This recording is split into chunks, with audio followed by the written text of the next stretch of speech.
Bien, amén. Cerremos nuestros ojos y vamos a empezar. Señor amado, gracias te damos, Padre, porque tú eres bueno, Señor, porque nos has permitido, Señor, estar en esta clase el día de hoy. Padre amado, te agradecemos, Espíritu Santo, porque eres tú quien nos guía a toda verdad. Espíritu Santo, te pedimos en el nombre de Jesús que seas tú llevando esta palabra, Señor, a los corazones de cada uno de nosotros, Señor, sembrando esa semilla, Señor, que en algún momento, Señor, va a poder ser impartida a demás hermanos, Señor, y a personas que tú nos pongas en nuestros caminos, Señor amado. Padre Santo, en el nombre de Jesús, te dejamos esta clase en tus manos, Señor, sabiendo que la sabiduría que va a ser impartida, Señor, es netamente tuya, Señor, que todo lo que va a ser impartido, Señor, viene solamente de ti, Señor, viene de lo alto, Señor, que toda palabra, Señor, que aún no haya sido revelada, Señor, a través de tu palabra, Padre, y a través de estas clases, Señor, que puedan ser revelados, Señor, en el nombre de Jesús. Te agradecemos, Padre, Hijo y Espíritu Santo, porque bueno eres con nosotros. Te pedimos, Señor, que apresures los pasos de aquellos, Señor, que aún no se han podido conectar y que sea usted bendiciendo también al mismo tiempo, Señor, a aquellos que ya están presentes en la clase.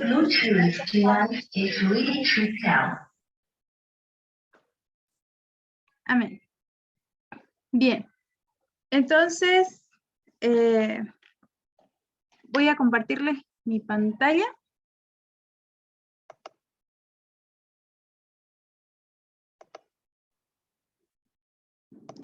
Ok, se las voy a compartir completa para que puedan ver lo que voy a abrir.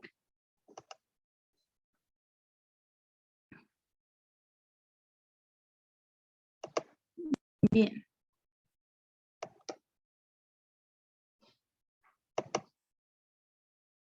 Bien, entonces tenemos aquí lo que es el libro del Éxodo. ¿Ya? Para poder verlo un poquito mejor voy a abrir aquí. Bien. La unidad pasada estuvimos hablando de lo que era el libro de Génesis, ¿no? Avanzamos la clase pasada hasta el tema número 4, lo terminamos y pudimos ya ver un poquito más de lo que era la historia de Génesis. Vimos acerca de cómo es de importante saber de dónde son o de qué parte empezaron a salir los que hoy son conocidos, por ejemplo, Tarsis, son conocidos como los de España, Portugal. Entonces ver los territorios que cada una de estas tribus, ver cómo todo se esparció, ¿no? Entonces es interesante y es bonito poder aprenderlo, poder saberlo. Entonces vamos a entrar ahora a lo que es el Éxodo 1. En el Éxodo ya entramos a lo que es la historia de Israel en el desierto, ¿no?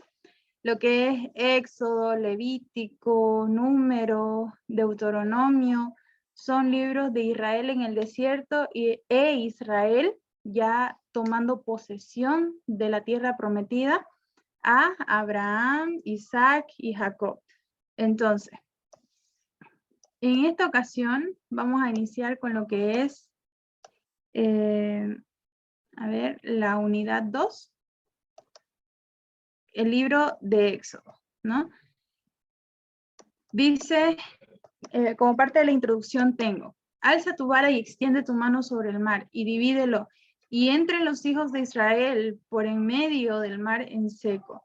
Esta fue la impresionante declaración de Jehová en momentos en los cuales Israel, saliendo de Egipto, se encontraba a los pies del Mar Rojo. Y así sucedió Israel. Cruzó el mar siendo librado de sus enemigos. Los eventos que se narran en el segundo libro del Pentateuco son maravillosos y sorprendentes.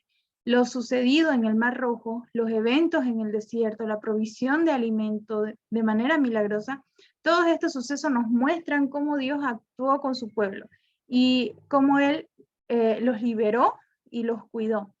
En el segundo libro, escrito por Moisés, se desarrollan eventos ilustrativos y que exponen grandes verdades y principios espirituales. Israel, que representa a la comunidad de creyentes actuales, es el referente respecto a la vida espiritual. Lo sucedido con Israel en el desierto es lo que manifiesta el libro del Éxodo, sean aciertos o desaciertos. Seguramente que es posible descubrir enseñanzas divinas para hoy en lo que es el libro del Éxodo. Y como parte de los objetivos que tenemos para este libro, tenemos los tres nuevamente, como dijimos en la unidad 1, ¿no? La unidad 1 también tenía sus propios objetivos, pero aquí tenemos otros tres objetivos claves, que son el objetivo profesional, el objetivo productivo y el objetivo personal. Entonces, conocer e identificar los eventos principales en el libro del Éxodo es un objetivo profesional que se tiene para que ustedes puedan irlo desarrollando. Otro objetivo para con ustedes, el objetivo productivo, donde ustedes van a desarrollar el contenido de los estudios que se a exponer en la iglesia local relativos a los libros del Pentateuco. Obviamente, en el momento que a ustedes les toque enseñar en su iglesia, ustedes van a poder hacer este objetivo productivo. Incluso enseñándolo no solamente en la iglesia, sino también quizás a sus familias, ustedes ya pueden estar desarrollando este objetivo, pero el fin es que ustedes puedan desarrollar este contenido.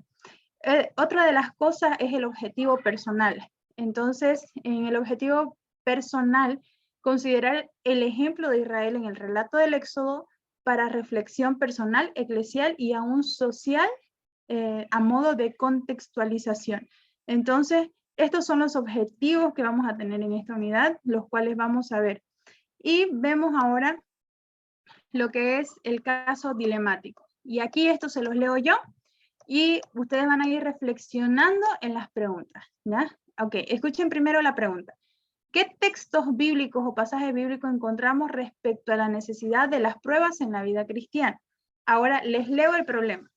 Moisés se encuentra en una situación complicada. En medio de su familia surgieron problemas de tipo económico. Su relación con sus hermanos está tensa. En su trabajo también oyó de los problemas de la empresa de la cual forma parte. Y en la iglesia local también se suscitaron inconvenientes, específicamente en el ministerio que él lidera, el de alabanza. Él comprende que las dificultades son parte de la vida cristiana, pero los problemas se han aumentado sorprendentemente, ¿no? Entre comillas, piensa Moisés. Actualmente estudia el libro del Éxodo, donde pudo observar las experiencias de Israel en el desierto, de cómo actuaba y se expresaba el pueblo ante Dios. Piensa Moisés, ¿estoy viviendo problemas porque he actuado mal? ¿Esto es una prueba o un castigo de Dios por algo que hice? Entonces, vamos ahora a lo que es la pregunta de reflexión. ¿Qué textos bíblicos o pasajes bíblicos encontramos respecto a la necesidad de las pruebas en la vida cristiana? A ver, acuérdese, ¿qué textos bíblicos o pasajes bíblicos podemos encontrar respecto a la necesidad de las pruebas en la vida cristiana? ¿Qué creen ustedes? Los escucho. Y aquí ya saben que la participación tiene un 20% en su calificación. Entonces, yo voy anotando mientras ustedes van participando.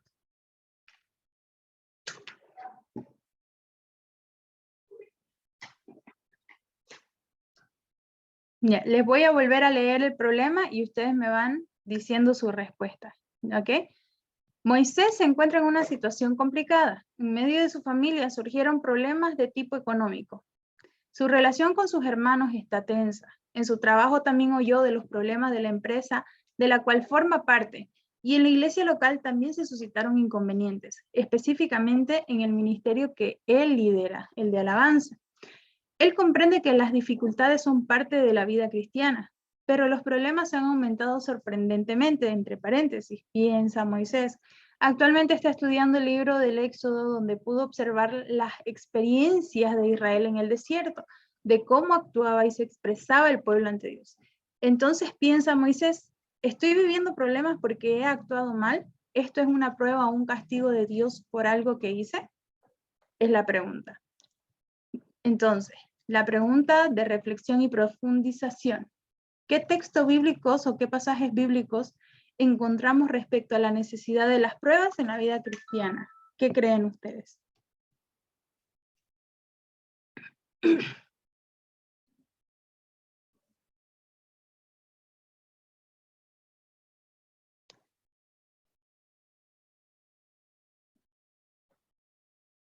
A ver, le pregunto, Licenciada, ¿sí? bueno, tal vez ahí hay un versículo que me gusta bastante, Josué 1:7-9, en el que dice, este, esfuérzate y sé valiente, porque Jehová tu Dios estará contigo. Y, digamos, ¿no? Poniéndolo ahí en el contexto en el que se encuentra Moisés, Dios nos manda, digamos, a que nosotros nos esforcemos y seamos valientes. Pienso de que él pensó en que nosotros vamos a atravesar problemas, como indicaba, digamos, ¿no? Problemas en la familia, económicos, en la iglesia, también en la congregación. Entonces él nos dice que nos esforcemos, o sea, que pongamos de nuestra parte y que también seamos valientes, que no puede ser que digamos que retrocedamos o tal vez por la magnitud del problema querramos caer, digamos, no, o tropezar, sino que más bien seamos valientes porque Dios nos hizo valientes. Entonces, tal vez creo que ese versículo, Josué 1:7-9, que dice también que no miremos ni a diestra ni a siniestra, sino que seamos rectos y que apliquemos la ley de Moisés y que también leamos su palabra, que la entendamos. Pienso que a pesar de cualquier adversidad, nosotros tenemos que ser valientes, como indica el versículo, ser valientes, esforzarnos en la presencia de Dios y seguir leyendo su palabra, ¿no? Eso es mi respuesta, tal vez un poco personal, pero no sé si se podría aplicar tal vez. Amén, amén, exactamente, se puede aplicar. Y también aparte de esos versículos, del versículo que usted dictó, hay muchos más, ¿no? Entonces, otro de los versículos que nosotros también podríamos citar y que incluso varias veces quizás lo hemos escuchado, ¿no? Es de Hechos 14, Hechos capítulo 14, versículo 21 al 22, donde dice, y después de anunciar el evangelio a aquella ciudad y de hacer muchos discípulos, volvieron a Listra, a Iconio y a Antioquía, confirmando los ánimos de los discípulos, exhortándoles a que permaneciesen en la fe y diciéndoles, es necesario que a través de muchas tribulaciones entremos en el reino de Dios. Entonces, yo creo que cuando Dios comienza a moldear, o más bien comienza a ponernos pruebas, es porque Dios quiere moldear nuestro carácter, quiere moldear algo en nosotros que no está bien. Entonces, antes se tenía fielmente la creencia de que si a uno le iba mal y si uno estaba en crisis económica, si uno estaba en crisis de salud o de cualquier área de la vida, se creía que uno ya directamente ya estaba en pecado, ¿no? Entonces, pero con el pasar del tiempo, conforme ha ido pasando el tiempo, hemos visto los contextos, hemos visto todo lo que se ha estado suscitando en el mundo, esto ha tomado un giro diferente, ¿no? Y ya es que no necesariamente uno debe estar o tiene que estar en pecado para que a uno no le salgan bien las cosas. A veces simplemente es la voluntad de Dios porque quiere cambiar algo en nuestro corazón, porque quiere moldear algo en nosotros. Entonces, a pesar de que Moisés aquí en este caso, ¿no? Está teniendo una serie de pruebas complicadas, y al momento de él leer el Éxodo, comienza a pensar cosas que quizás en algún momento a nosotros se nos pasaron por la mente en un estado de ánimo donde estamos tristes o donde estamos deprimidos porque estamos pasando ciertas cosas, entonces, y empezamos a preguntarnos, ¿no? ¿Será que estoy viviendo este tipo de problemas porque actué mal? ¿Qué hice, no? Entonces comenzamos a analizar. Y a veces ese es un poco el propósito de Dios, que nosotros podamos analizarnos a nosotros mismos. Entonces, Dios, sabemos que Dios es un Dios de perfección y que siempre está constantemente queriendo perfeccionarnos. Y ustedes saben que los pecadores como tal no pueden ver a Dios, no pueden estar con Dios, pero la promesa de Dios es que lo vamos a ver en algún momento. Y para eso nosotros tenemos que irnos moldeándonos y perfeccionando más a semejanza de Cristo, ¿no? Entonces, eh, claro que todo es posible ahora que estamos en la gracia, pero de todos modos Dios sigue siendo santo. Entonces, eso es parte de lo que es la pregunta número 1. Entonces vamos ahora con lo que es la pregunta número 2. ¿Qué diferencia hay entre una prueba y el castigo de Dios? A ver, alguien que me pueda decir, ¿cuál cree usted que es la diferencia entre una prueba y el castigo de Dios? Entre una prueba de Dios y un castigo de Dios. ¿Qué creen ustedes?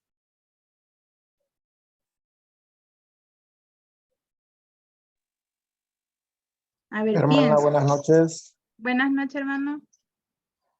Ya, hermana, para mí la diferencia entre prueba y castigo de Dios aplicado a lo que estamos viendo es pues que la prueba que les hizo a los israelitas cuando los metió al desierto fue para ver si los israelitas continuaban confiando en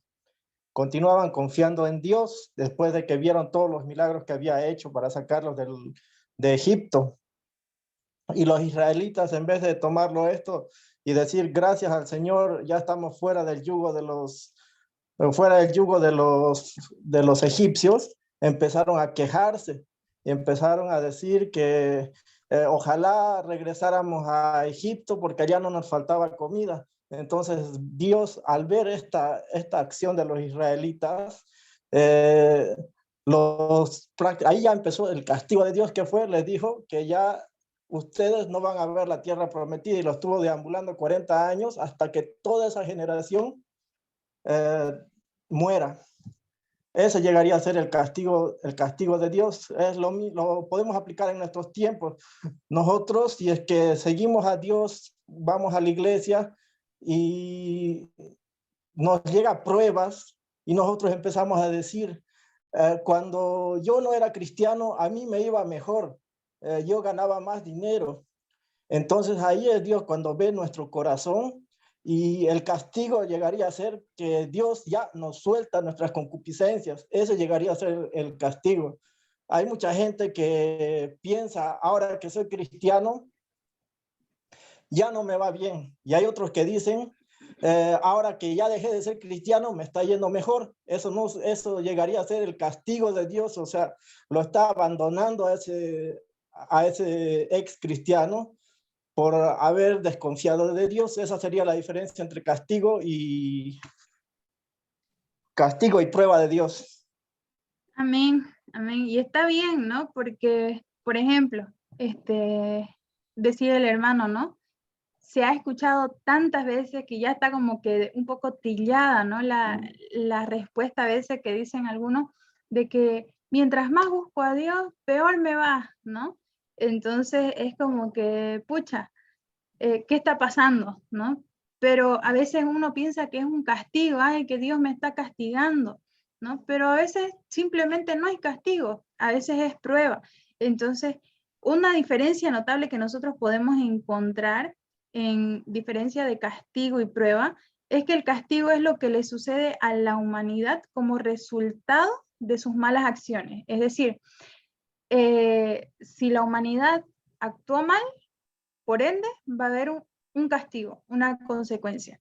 Y entre la prueba, más bien, o la prueba, son puestas en realidad en su camino, de cada uno de nosotros en nuestros caminos, por Dios, para poder probar a las personas. Y a veces estas pruebas pueden que sean buenas como también malas. Entonces, un claro ejemplo, por ejemplo, podríamos decir, a ver, en la cuestión financiera. Entonces, ¿qué pasa? Supongamos que uno está orando por una casa, un auto, por estabilidad financiera, y uno está, Señor, por favor, ¿no? Dame una casa, dame un auto, dame estabilidad, dame esto, dame aquello, y Dios entonces empieza a liberarnos dinero. Y comenzamos nosotros a recibir, y ahí, ¿ustedes creen que al momento de que Dios nos está comenzando a bendecir en esa área, es una prueba mala o es una prueba buena? que Dios nos esté confiando dinero a nosotros? ¿Es una prueba mala o es una prueba buena? ¿Qué creen ustedes?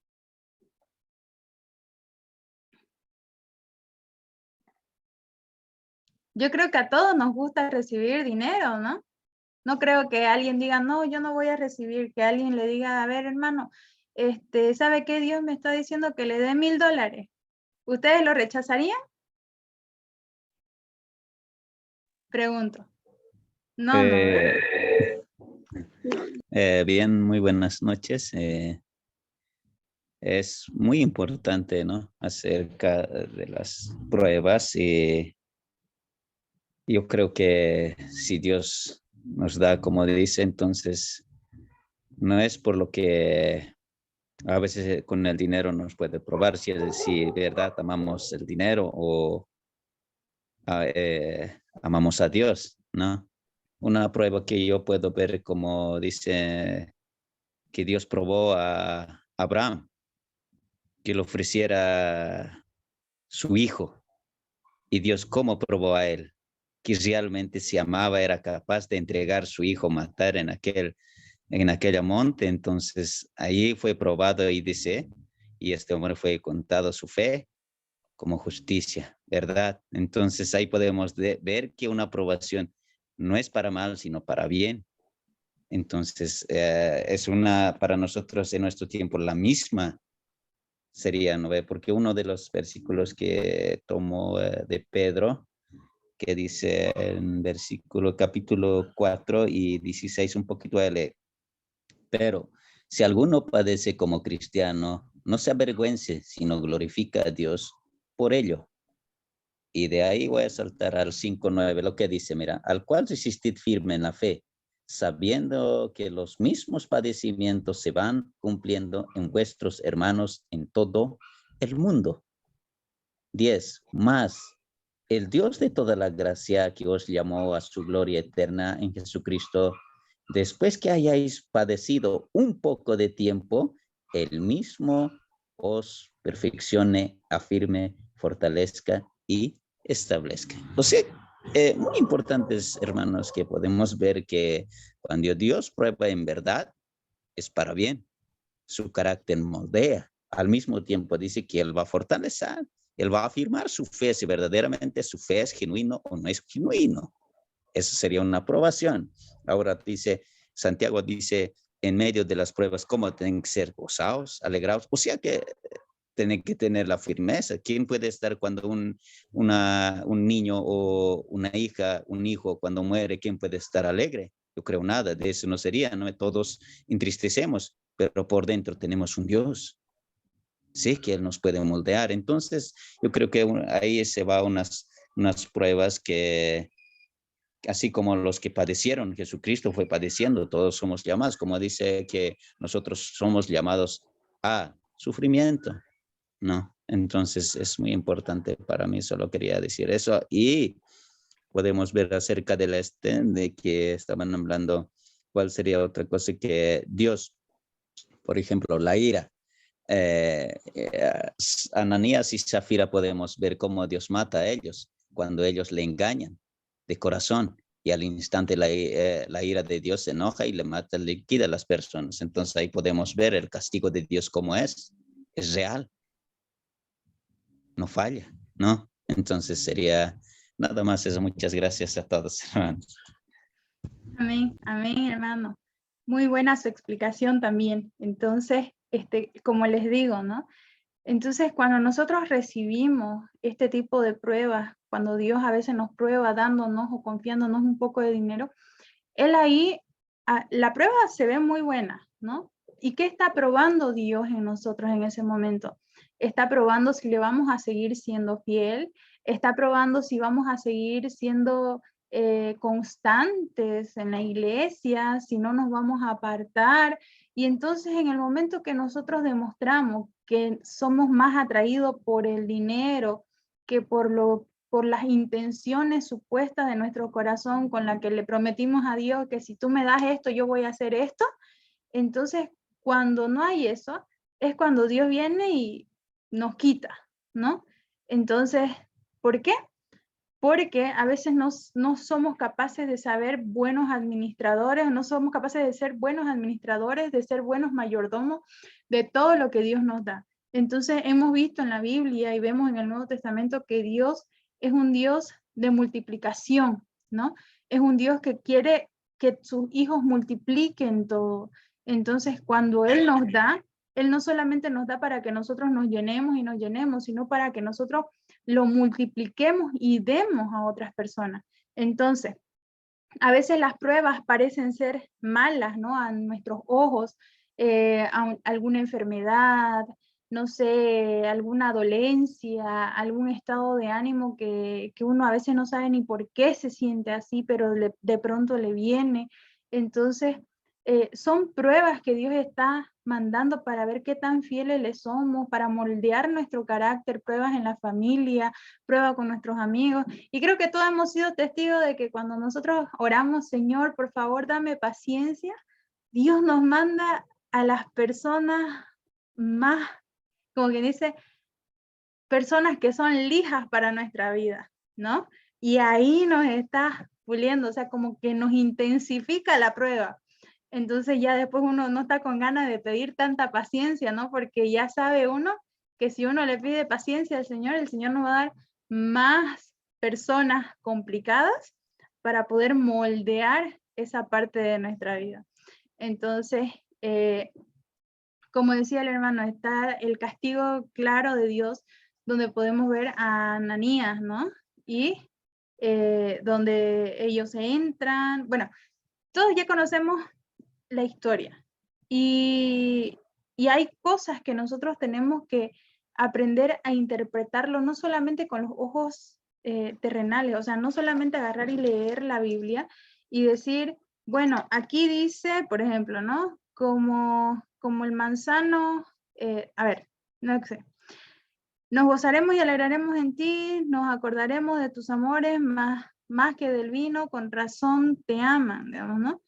Y comenzamos, y a veces lo vemos con ojos carnales, y comenzamos a interpretarlo de forma natural, pero no todo en la Biblia se tiene que interpretar como enseñanzas de hombre. Hay cosas que nosotros tenemos que ver desde los ojos espirituales. Incluso en la Biblia podemos notar que hay bastantes simbologías, ¿no?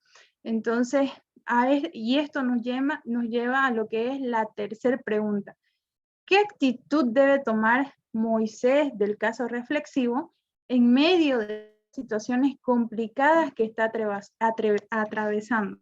Entonces, vemos acá cuáles son las situaciones complicadas que estaba atravesando.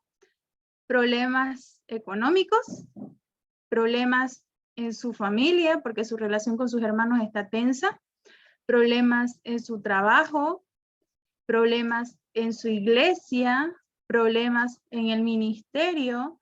Entonces, ¿cuál creen ustedes que tiene que ser la actitud de este Moisés ante ese tipo de situaciones que está pasando en su vida?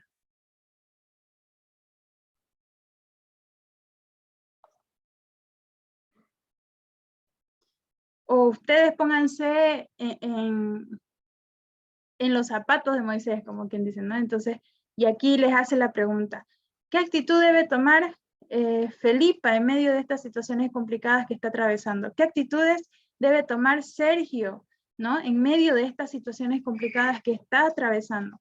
¿Qué actitudes debe tomar Alfredo en medio de estas situaciones complicadas que está atravesando?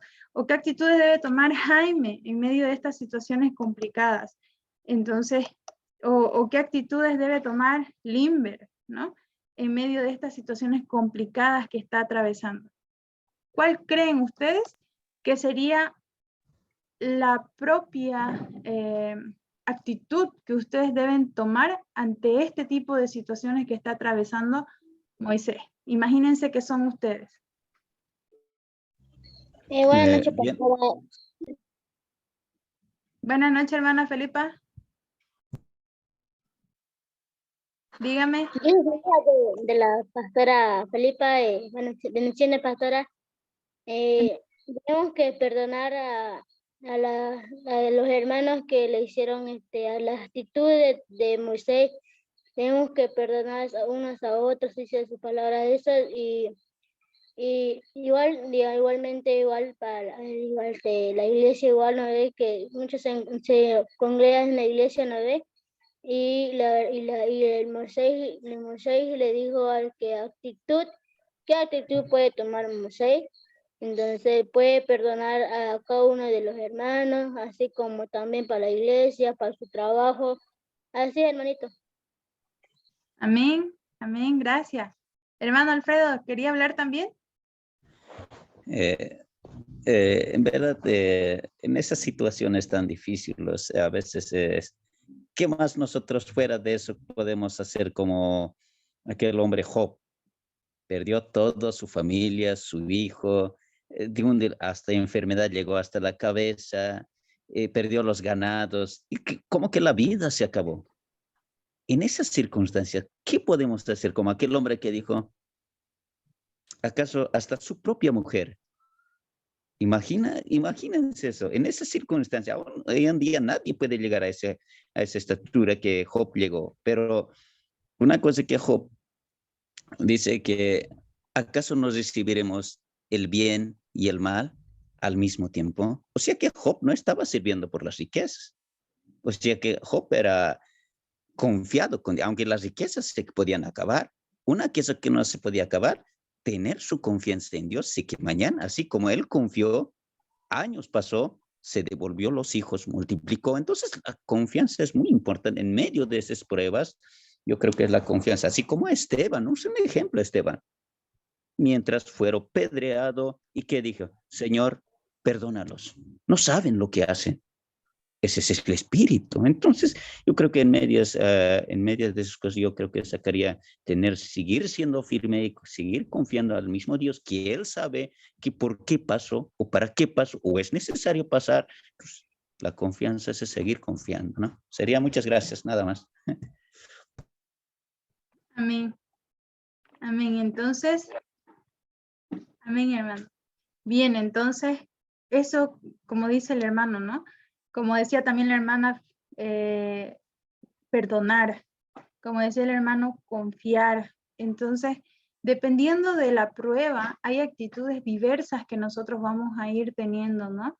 Pero la principal es tener la fe, la confianza, la certeza, la convicción de que no importa lo que estemos pasando, no importa lo que estemos atravesando, Dios va a ser fiel en medio de todo, aunque todo parezca gris, aunque todo parezca que no va a haber sol, aunque la situación parezca la más oscura del mundo, tener esa confianza de que a pesar de eso, deshacerme de los paradigmas o los pensamientos que a veces se nos vienen y decir, yo confío en que en esta prueba, aunque me está siendo dolorosa, estás vos, ¿no?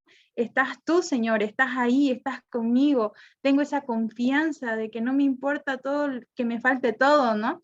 Pero que tú no me faltes. Entonces, ese tipo de actitud. Y justamente hablaba con una amiga hoy y ella me comentaba, ¿no? Que a veces, por ejemplo, ¿cuál es la diferencia a veces entre las personas,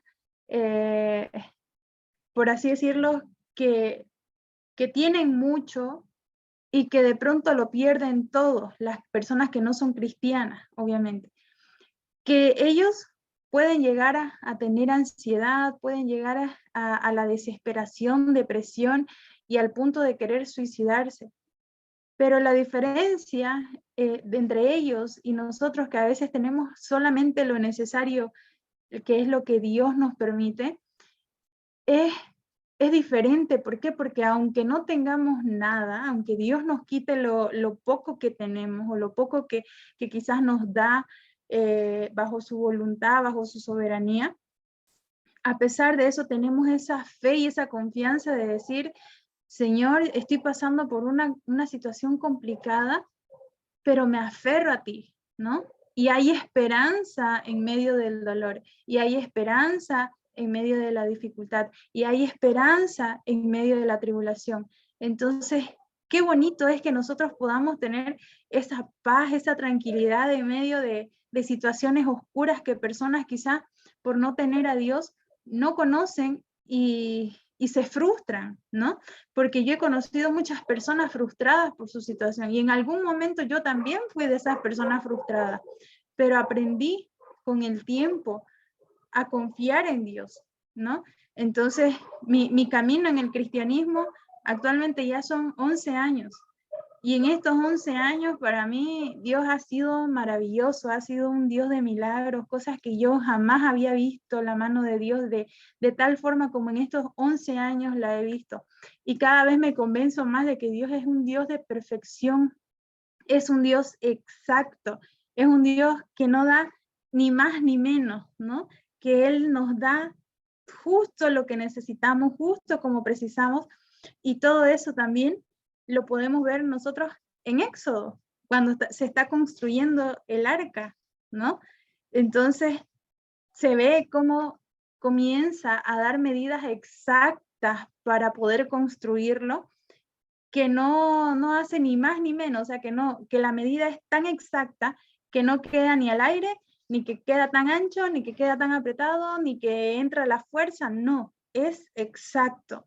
Entonces, ese es nuestro Dios, ese es el Dios al que nosotros predicamos, ese es el Dios que nosotros profesamos.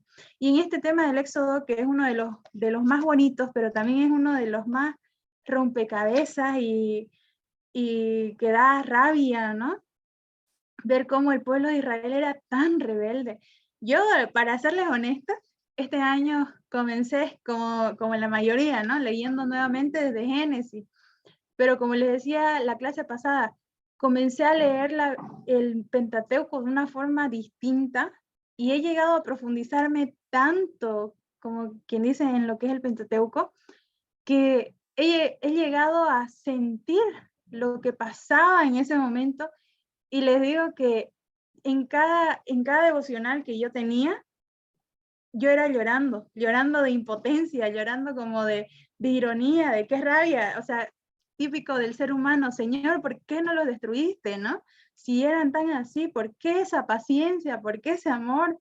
Entonces ahí nos damos cuenta de que nosotros no somos para nada Dios, ¿no? Porque a veces nos hacen una cosita y ¡pum!, explotamos. Entonces, o a veces no soportamos mucho, pero vemos el proceso que tuvo el pueblo de Israel durante el Éxodo, durante el Levítico, donde el pueblo era tan rebelde y a pesar de que vivía los milagros ahí, no era suficiente para ellos. O sea, a veces somos tan consentidos de Dios que no nos damos cuenta del privilegio que tenemos. Entonces, eso es lo que yo pude notar en lo que es Éxodo y Levítico, que el pueblo fue tan consentido por Dios que no notó todo lo que Dios les estaba dando, todo lo que Dios hizo con ellos, que a nosotros nos hubiese encantado poder experimentar en algún momento milagros así, ver con nuestros ojos, o a quien no le haya gustado ver cómo se parte el mar y poder ver cómo está ahí todo partido, la tierra seca y caminar. Entonces, son milagros asombrosos que a uno le gustaría como que volver a revivir ese momento para poder ver cómo es, ¿no? Y a veces estamos ahí y le decimos, Señor, revelanos o mostrarnos en sueño cómo fue, cómo pasó esto, ¿no? Quiero verlo con mis propios ojos. Y ahí entra la palabra del Señor que dice que son bienaventurados aquellos que Dios, que no se lo reveló ni carne ni sangre, ¿no? Entonces, a veces Dios nos lo revela, pero hay momentos en los que no está en la voluntad de Dios. Entonces, en esta ocasión, vamos a ver lo que son tres temas que son muy interesantes. Israel es librado de la esclavitud. El otro tema se llama hacia el Sinaí y en el Sinaí. Y el tercer tema es Israel en el pacto de Jehová. Y les comparto aquí lo que vamos a ir viendo. Bien, tenemos lo que es unidad 2, el libro del Éxodo.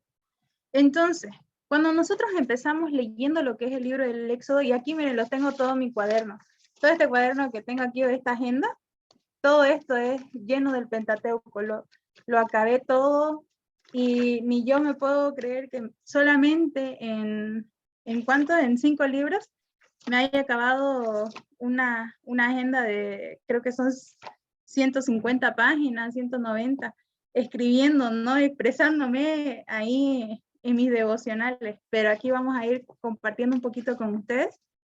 Entonces, en el Éxodo 1, vemos, empieza más bien diciendo, subió un rey, ¿no? Que no sabía nada de José, y que al ver que los israelitas eran más, decidió esclavizarlos.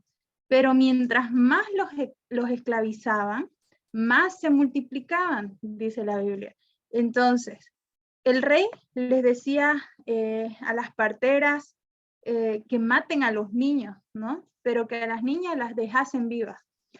Y estas parteras dice que temían a Dios. Entonces, Dios fue bueno con estas parteras porque estas, al temer a Dios, dejaban vivos a los niños. Y entonces ahí dice, ¿no? Y les concedió sus propias familias a las parteras. Y el pueblo se seguía multiplicando. Luego dijo el rey a todo el pueblo que maten a todo niño hebreo, y nuevamente, excepto niñas. De la tribu de Leví, ya vemos ahí que una pareja dio a luz a un niño, y cuando no pudo ya esconderlo, entonces hizo una canasta, ¿no? Y la echó al río, y la hija del faraón encontró al niño. Entonces, vemos ahí que cerca estaba la hermana de Moisés, ¿no? Y dice que la hermana del bebé, en este caso de Moisés, se quedó cerca al río para ver qué pasaba con el niño. Y al ver que la princesa lo tenía, entonces ofreció a una mujer hebrea para que lo amamantara, y obviamente la princesa aceptó. Y ahí ya cuando creció, lo devolvió a la princesa, y la princesa lo adoptó como suyo y le puso el nombre Moisés. Entonces ahí empieza la historia, ¿no? Luego vemos que luego de la historia patriarcal, la cual culmina con los últimos eventos alrededor de José en Egipto, se retoma el relato desde otro punto de vista. El pueblo era extranjero en medio de una nación pagana que no conocía a Jehová. Nos ubicamos aquí en el desenlace que llegó a propiciar el cumplimiento de otra promesa. Esto según Génesis capítulo 15, y vamos a leer Génesis capítulo 15, versículo 13 y 14. Dice, mas también a la nación a la cual servirán juzgaré yo, y después de esto saldrán con gran riqueza. Y tú vendrás a tus padres en paz, y serás sepultado en buena vejez. Sí, básicamente es 13-14, creo que lo leí mal. Sí, lo leí mal. Entonces Jehová dijo a Abraham, ten por cierto que tu descendencia morará en tierra ajena y será esclava allí, y será oprimida 400 años. Mas también a la nación a la cual servirán juzgaré yo, y después de esto saldrán con gran riqueza. Entonces, mediante esta promesa, Dios afirmaba que llegarían estos a padecer esclavitud, pero a la postre, o después de un tiempo, es decir, 400 años, que es como nos dice aquí en el versículo 13, ellos iban a ser liberados. Entonces, la historia del éxodo de Israel es emocionante, es reveladora. Dios nos revela a un Dios fiel, pero ante un Israel infiel, cuyo corazón no fue recto para con él, a pesar de todo lo que vivieron. Fue de los pueblos más rebeldes, ¿no? Entonces, es como que vemos la Biblia y creo que no encontramos a alguien tan rebelde como Israel.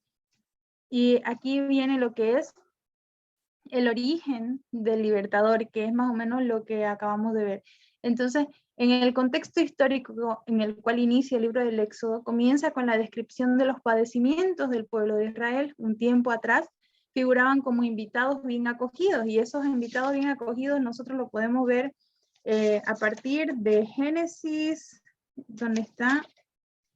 Génesis 47, ¿no? Donde José hace saber al faraón que llegaron, faraón conoce a sus hermanos, pregunta a qué se dedicaban, faraón se goza, Jacob ya tenía 130 años y entonces faraón le dio la región de Ramsés, ¿no?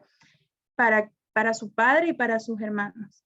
Y ahí ellos fueron acogidos. Luego José llegó a tener todo el dinero de Egipto, llegó a tener todo el dinero de Canaán. La gente iba ante José, pero estos habían sido bien recibidos. Prácticamente en lo que es Génesis 47, 49 nos habla la parte donde ellos estaban viviendo los años de hambre, ¿no? De hambruna que iban a venir. Entonces, después, cómo era los años, después de haber tenido esos años donde era todo riqueza, donde todo fluía, entonces donde José supo administrar todo lo que estaba viviendo.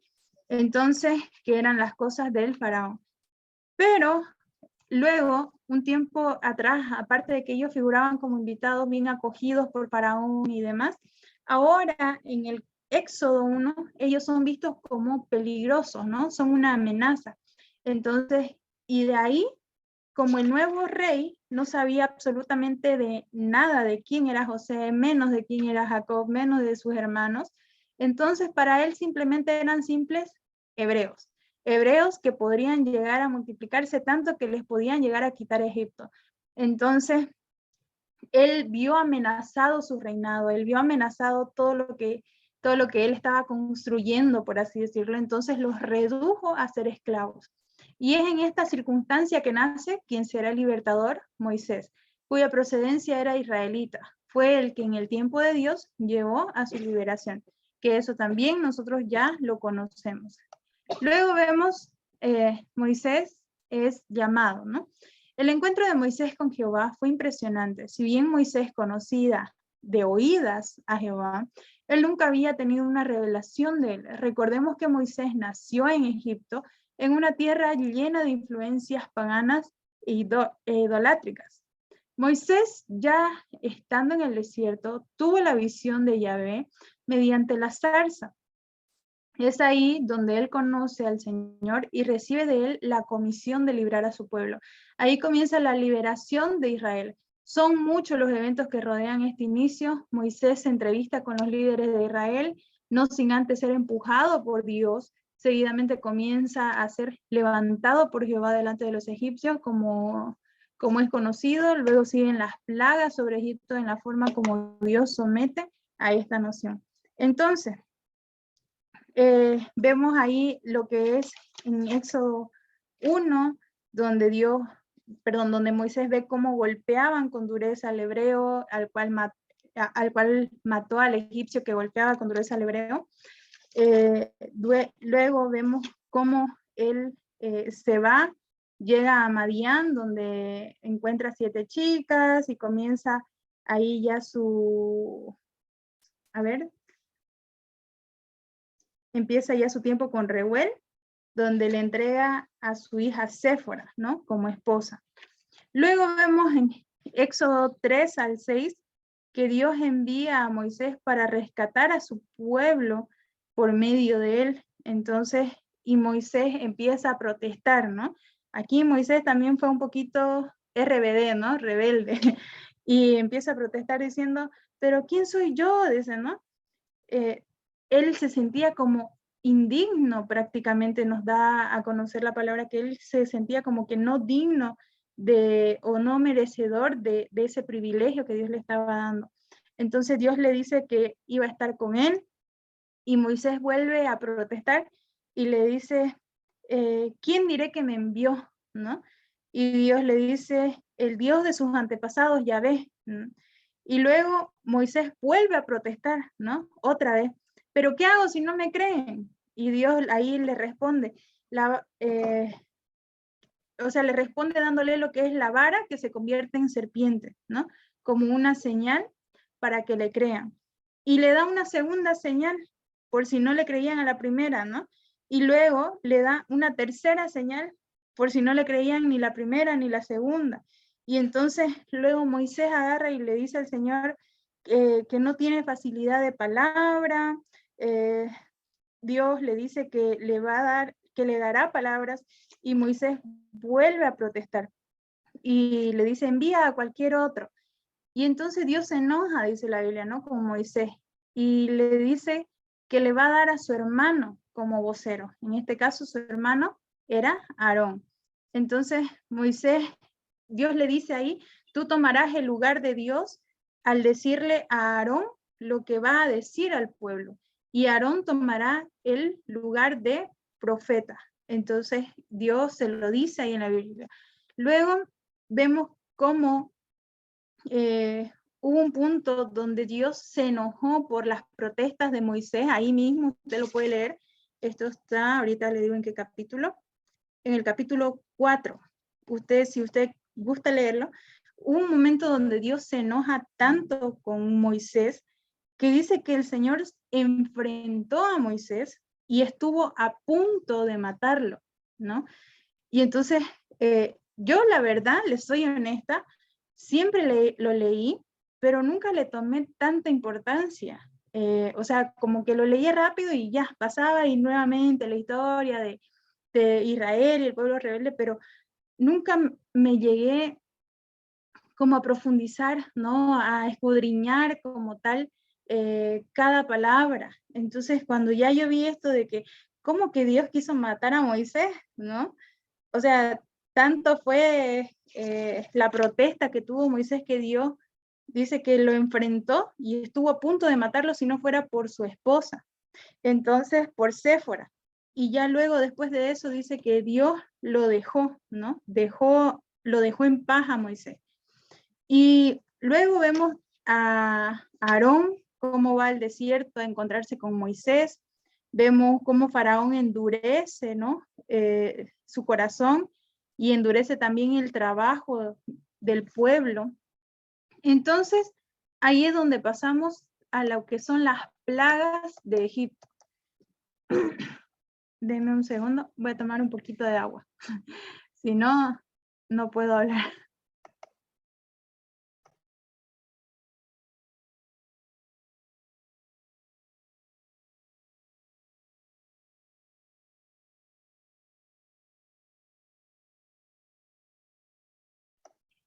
Ya. Entonces, vemos ahí, en lo que es todo el capítulo 8 ya, cómo Dios dice que le diga, o bueno, Dios le dice a Moisés que oyó el clamor del pueblo, ¿no? Y le dice a Moisés que le diga a Israel que los iba a rescatar y que les dé esa promesa. Entonces Moisés les comienza a decir a los israelitas y demás. Luego vemos ya qué pasa, ¿no? Éxodo capítulo 7 y 9. Y ahí comenzamos a ver lo que son las plagas. Entonces, fueron en total, sabemos, 10 plagas, las que envió Dios sobre los egipcios. ¿Y cuál fue la causa de este tremendo juicio? Sencillamente el endurecimiento del corazón de Faraón ante las palabras y las advertencias de Dios a través de Moisés. Antes de Moisés, y advertencias de Dios a través de Moisés. Antes de continuar en este segmento, es preciso reflexionar en un punto importante. Literalmente, Dios expresó, yo endureceré el corazón de Faraón y los egipcios. Entonces, en lo que es Éxodo capítulo 4, versículo 21, Éxodo capítulo 7, versículo 3, Éxodo capítulo 14, versículo 4, Éxodo capítulo 14, versículo 17, vemos esto, ¿no? Confirmado de que Dios iba a endurecer el corazón de Faraón y los egipcios. Entonces, aquí nos hacemos las preguntas. ¿Es Dios responsable de la actuación de Faraón y los egipcios? Explicar esta situación tan delicada y llamativa. Volviendo a la cuestión de las plagas en Egipto, los estudiosos afirman que cada plaga tuvo el propósito de humillar a un dios en particular de los egipcios. Recordemos que esta nación fue politeísta, por lo tanto, Dios había de exaltarse mostrándose como el único Dios sobre la tierra, incluyendo la tierra de Egipto. Aquí un cuadro que da cierta explicación. Vemos entonces en el capítulo 7, como le decía, del 7 al 9, vamos viendo lo que empieza con la plaga en el río Nilo en sangre, ¿no? Esa es la primera plaga. Entonces, ¿está Israel exento de esta plaga?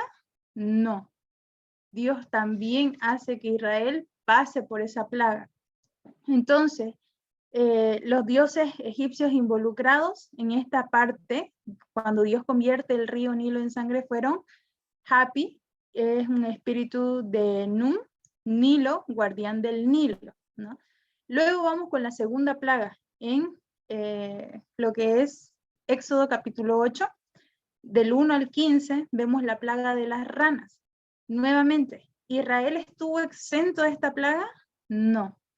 Y aquí los dioses egipcios involucrados a los que Dios quería humillar de alguna forma, era Hekt, que era en forma de rana, y era Hapi, que era espíritu del Nilo. Vamos nuevamente ahora con la tercera plaga, y viene a ser del capítulo 8, versículo 16 al 19, donde están los enjambres de piojos, ¿no? Y nuevamente nos vemos que el pueblo de Israel no está exento de esta plaga, es decir, que también pasó por esta plaga. Entonces, ¿cuáles fueron los dioses en esta parte? Es incierto, quizás fue un ataque sobre los sacerdotes egipcios, pero vamos a lo que es la cuarta plaga, y vemos aquí que la plaga es las moscas. ¿Y Israel estuvo exento de esto? En esta ocasión, sí. Y a partir de aquí, vemos que Dios empieza a hacer la excepción entre lo que es el pueblo egipcio con el pueblo de Israel. Entonces, ¿cuál era el dios o los dioses involucrados, los dioses egipcios involucrados? Era Huachit, un dios que se manifestaba como mosca. Luego vemos en la quinta plaga, capítulo 9, que viene lo que son las enfermedades en el ganado. Nuevamente, ¿estuvo Israel exento de esto? Sí, porque nada de su ganado murió. Entonces, ellos no se vieron afectados de esta plaga. Y aquí los dioses involucrados fueron Apis, toro reverenciado, toros y vacas sagrados, y Nebis y Ator. Luego vemos la sexta plaga en el capítulo 9, y vemos acá lo que son las úlceras sobre hombres y animales. Nuevamente, Dios hace una excepción entre el pueblo de Israel y el pueblo egipcio, y Israel no pasa por lo mismo. Entonces, aquí el dios involucrado era Sekhmet, que era la diosa con poder para sanar. Estaba Serapis, que era un dios sanador. Después está la séptima plaga, que es la destrucción de cosechas y ganados por granizo. Y nuevamente el pueblo de Israel sí estuvo exento de esto. Y Set es protector de cosechas, ¿no? Y Nut era diosa del cielo. Luego vemos la octava plaga, y en esta octava plaga está lo que es la destrucción de cosechas por las langostas. Y nuevamente el pueblo de Israel estuvo exento, y los dioses involucrados, Isis, diosa de la vida, Set, protector de las cosechas. Vemos ahora en el capítulo 10 también la novena plaga, y fue las tinieblas, ¿no? Y nuevamente estuvo exento el pueblo de Israel, sí, pero también se ven involucrados ciertos dioses del pueblo egipcio, que era Re, dios sol, Atún, dios del sol poniente, y Amón, Re. Entonces, y por último vemos lo que es la décima plaga, donde está lo que es la muerte de los primogénitos. Y sí, nuevamente el pueblo de Israel vuelve a hacer la excepción con la apropiada aplicación de la sangre. Es decir, que si estos no aplicaban correctamente o no hacían lo que no hacían o no obedecían las instrucciones que Dios les había dado a través de Moisés que hicieran para el momento de la Pascua, entonces ellos iban a estar expuestos, así como el pueblo de Israel, perdón, como el pueblo egipcio. Entonces aquí el dios que se ha involucrado es Osiris, ¿no? Al cual decían que era el dador de la vida. y Faraón también era también considerado como un dios. Entonces aquí Dios también trata de humillar a lo que es Faraón. Y luego ya terminamos lo que es el Éxodo 10 y empezamos con lo que es la historia de la Pascua, ¿no? Entonces Dios les da las instrucciones de qué es lo que debían hacer. Y a pesar de que en la última plaga de las tinieblas, porque recordamos que después de cada plaga, ¿qué es lo que hacía Faraón? Llamar a Moisés o llamar a Moisés y Aarón y decirles, por favor, díganle a su Dios que esta vez sí los voy a dejar ir y que quite esta plaga que está sucediendo en estos momentos. Y ellos oraban a Dios y Dios quitaba la plaga, pero ¿qué pasaba? Que nuevamente Faraón endurecía su corazón y decía, no, no los voy a dejar ir. O que vayan, pero que vayan solamente las mujeres, o que vayan, pero que no vayan los hombres, o que vayan, pero dejen todo su ganado, o que vayan, pero dejen a los niños. Entonces, siempre quería poner como condiciones y nunca quería liberarlos del todo. Entonces, cuando comienza a suceder lo que es la muerte de los primogénitos, Dios comienza aquí a dar instrucciones a partir del momento en que Faraón nuevamente endurece su corazón, o más bien de que Dios endureció el corazón del Faraón y no deja salir al pueblo de Israel. Entonces Dios les comienza a dar instrucciones de qué es lo que iban a hacer para la Pascua. Entonces, la Pascua llegó a ser una festividad permanente en Israel al paso del tiempo. Y este rito fue ordenado por el mismo Dios, dándole a Moisés las especificaciones claras para su realización. Principalmente un cordero debía ser sacrificado. Más allá de una cena eventual, esta ceremonia era trascendental, ya que simbolizaba lo que vendría a ser el sacrificio expiatorio y espiritual del Hijo de Dios.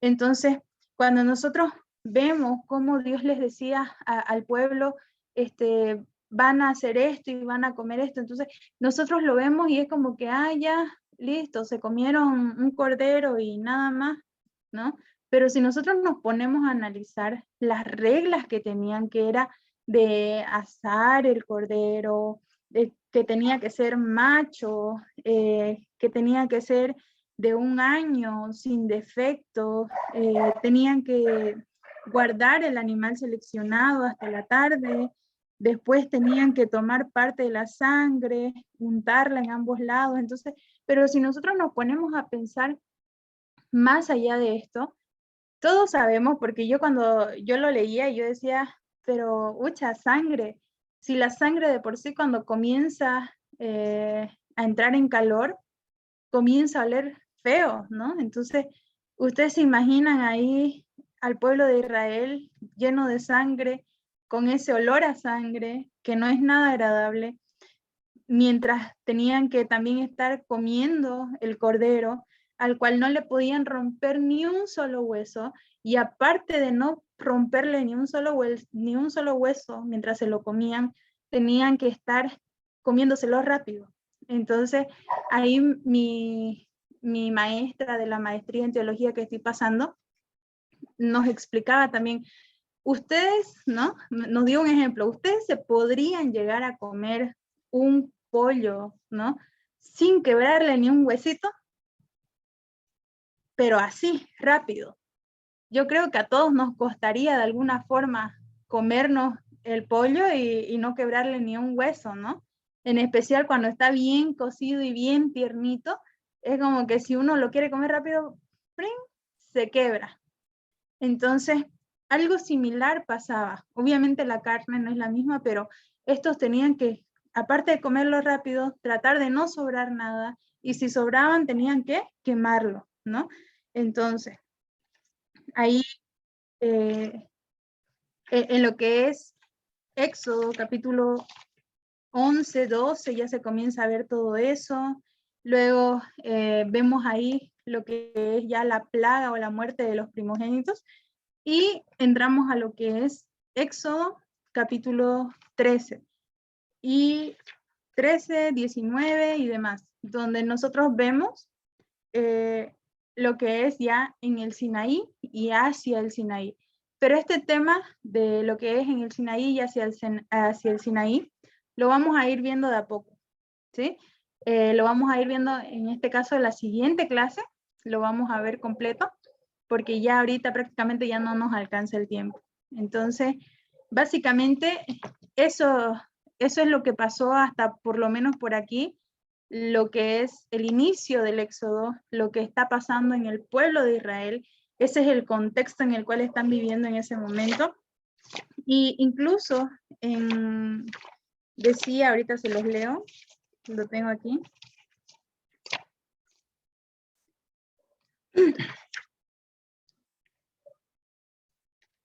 Ellos tenían que comerse un pan sin levadura, ¿no? Tenían que comérselo desde el 14, hasta el 21 de ese mes. Luego Moisés hace saber las instrucciones a los ancianos de Israel y comienzan ellos a hacer todo lo que se tenía que hacer en la Pascua. Y luego el hijo del faraón muere, ¿no? Y entonces esa noche es ahí cuando ya el faraón manda a llamar a Moisés y Aarón y les dijo ya, lárguense. Pero ellos tenían una promesa, ¿no? O más bien Dios le había dicho ya a Moisés que el día que ellos se vayan, pidan todas las cosas de oro y de plata de los egipcios. Y entonces vemos ahí que Dios hablando el corazón y pone gracia sobre el pueblo de Israel para con los egipcios. Y el pueblo egipcio comienza simplemente a darle sus pertenencias, ¿no? Entonces, vemos ahí ya que el pueblo de Israel sale de Ramsés a Sucot y ya no tuvieron, no tenían tiempo ni de hacer ni siquiera pan. Entonces, vemos después que Israel estuvo 430 años en Egipto, cumpliendo esos años, recién salieron de ahí y Dios comienza a dar las instrucciones, ¿no? De qué es lo que iba a pasar. Ya después en el capítulo 3 y 15 vamos viendo ya otro tipo de historia, otro tipo de acontecimientos que lo vamos a ir repasando a partir de la siguiente clase. Entonces, en esta ocasión me gustaría que la oración de la clase lo termine el hermano Jaime. ¿Nos podría guiar en oración, por favor? Para finalizar la clase.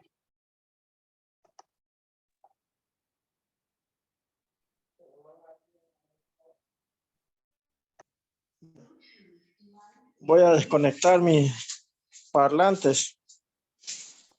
¿Me escucha, hermana? Sí, sí, lo escuchamos. Ya. Padre Celestial, te damos gracias en esta noche por permitirnos reunirnos, Señor, a escuchar tu palabra. Te pedimos que abras nuestros corazones, que nos llenes del Espíritu Santo para poder aprovechar todo lo que hemos aprendido. Señor, todo que sea para gloria tuya, pero nunca para que nosotros nos pongamos altaneros ante nuestros hermanos. Gracias, Señor. Te lo damos en nombre de tu Hijo amado Jesucristo. Amén. Amén. Entonces, eso sería la clase por el día de hoy. Espero que les vaya bien, que Dios los bendiga y hasta aquí finalizamos. Amén.